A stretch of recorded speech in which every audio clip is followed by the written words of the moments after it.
E aí galera, hoje tem a segunda parte da nossa série sobre o Highline. Estamos aqui conversando com o Robert, que foi quem iniciou esse projeto incrível, fantástico, pessoa inspiradora que já esteve em São Paulo, vai compartilhar um pouco das opiniões dele sobre a nossa cidade. Espero que vocês curtam. This is Minhocão. I think maybe it's not about building the elevated space, Yeah. but getting use of what's already there. And and it's also about the community coming together over a project, and that creates its own benefits. The other thing is, I don't know what it's like in Brazil, but our local government community boards tend to be a lot of older people because they're retired, they have time.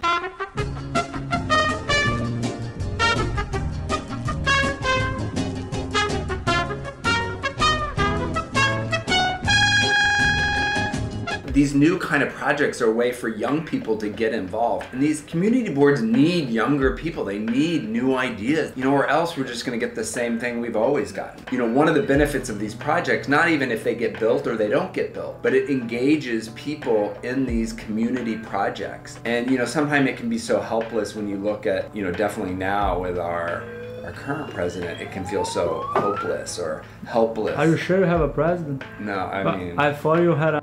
I know I have a lot of friends that won't use his name or won't say president. Voldemort. But, yeah, exactly. I mean, except Voldemort was probably smart. Like, so he had a plan. I mean, this guy doesn't even have a plan, you know. That's why sometimes what is interesting is getting involved at a very local level. Things don't happen quickly in cities. That's the other thing is, I think people imagine, you know, a lot of people that work at internet companies, they have an idea for the city, you know, and they want to just make it happen. And sometimes it's good. If things could happen quickly, a lot of bad things would have happened in cities. And so sometimes that process can be really tedious, and you have to have a lot of patience and a thick skin. It's also really fulfilling. You get to meet all these people you would never meet. Because, you know, you know your friends. I had my group of friends, and it was interesting because you meet people in city government, you meet people, business owners in the neighborhood, you meet all these residents, you meet your own neighbors. You have all these people that you live around that you never come into contact with, and you never really have a reason to talk to them. And so this gives a reason for conversations, even if they don't support it, even if it becomes sort of an argument going back and forth, at least it's creating sort of a relationship and connections with people in cities. And I think that's what we need, you know, even more now. You know, when we started the Highline, Google was a year old. So,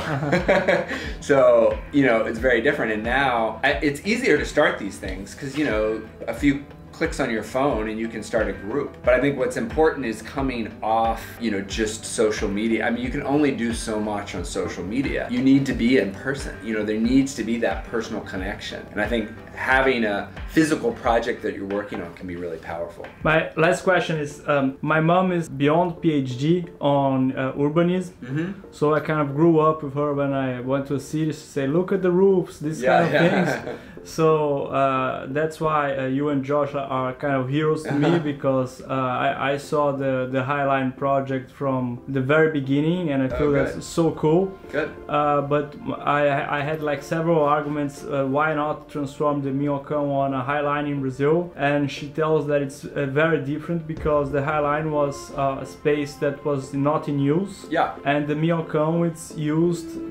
by cars. And then at the same time, I am a cyclist, and I said that the only way we can start using bicycles in São Paulo as a way of transportation is if we start to really open path to bicycles and stop using cars. I mean, people will not stop using cars. I've been to São Paulo, and so I know the cars in São Paulo. You know, it took me 4 or 3 hours to get to the airport one time. Yeah, so... But, yeah, and so, you know, not everything needs to be turned into a park. I mean, and sometimes people still need streets, but I think there's that balance, you know, and look, I rode my bike to work today. I ride my bike every day, and I've been riding my bike for a long time, but it's gotten a lot easier in New York. You know, the bike lanes make a big difference, and the more bikers you have, the safer it gets. Because when I first started riding my bike, cars just didn't even think about bikes. You know, they just sort of ignore it.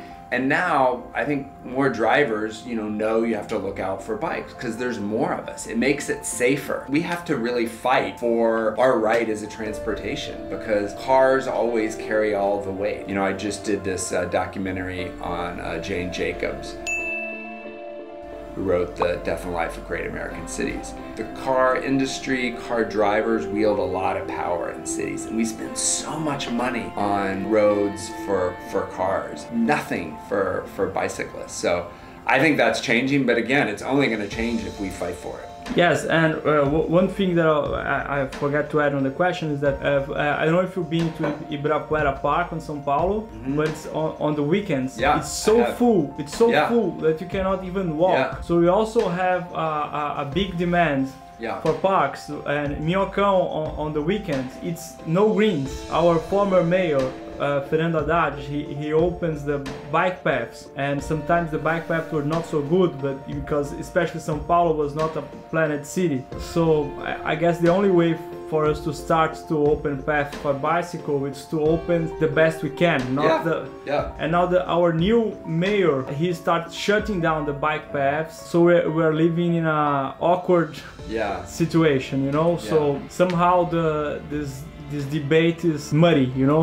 Okay, so my question is if you feel that we need to open the space for parks in regret to the space of cars, you know, or if you feel it's crucial for that transportation. I mean, you know, it's not for me to decide. I mean, that's why I think the communities have to decide for themselves. And what often happens is these ideas come from on high and the community doesn't get any say. So I think I built this in my neighborhood, and and a whole bunch of us made it happen. I don't know what should happen in other cities. If people want to do things, I have a lot of ideas of ways to do it, but you know, I think your own community has to decide whether something should happen. Okay.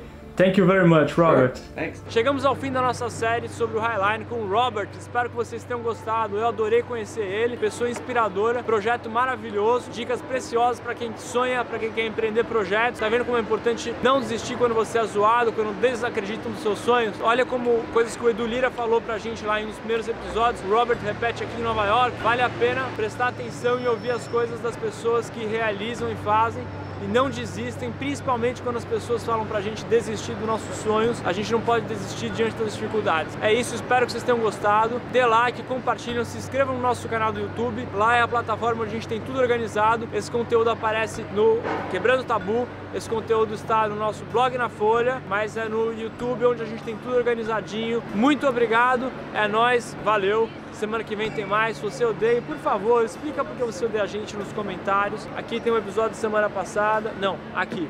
É isso. Valeu.